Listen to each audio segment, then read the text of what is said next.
Hello and welcome to Module 18. In this module, we're going to be looking at what comprises really the bulk of the New Testament, and that is the writings of the Apostle Paul. What we need to come to terms with Paul is that his writing is unlike most of the rest of the New Testament. We've looked through the Gospels, we looked through the Synoptics, even through John's Gospel, and there's a sense in which we can get hold of what they've been trying to say, because what they are writing is a narrative, a story. And so we are able to understand the story because we story people. We love stories, and so we enjoy telling the stories to each other. However, when we get to Paul's writings, we don't have the story as much anymore, because the type of writing that he's doing is very different. It's not a narrative, but rather now he's doing a teaching, or even the kind of concept is that of a letter.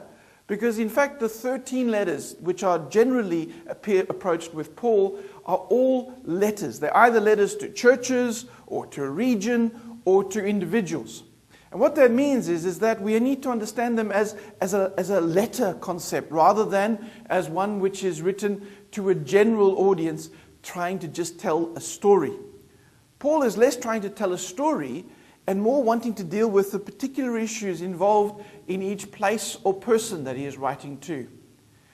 That, of course, is a problem for us because we no longer have connections with either the places where he wrote to or the people that he wrote to. And because of that, what we have to do is we really have to begin to divine for ourselves, who were they? What was their problem? What was the issue that made Paul write his letter to them? And once we've done some of that, that then can give us some of the understanding to help to interpret Paul. Paul's letters have been badly interpreted for a long time. And one of the reasons for that as well is because people have misunderstood who he was, what drove him, and where he was coming from in terms of his intellectual background. Those things are going to be vitally important if you're going to do an interpretation of Paul's writings. There's also been a time, particularly during the Reformation, when Paul's writings actually overshadowed the Gospels.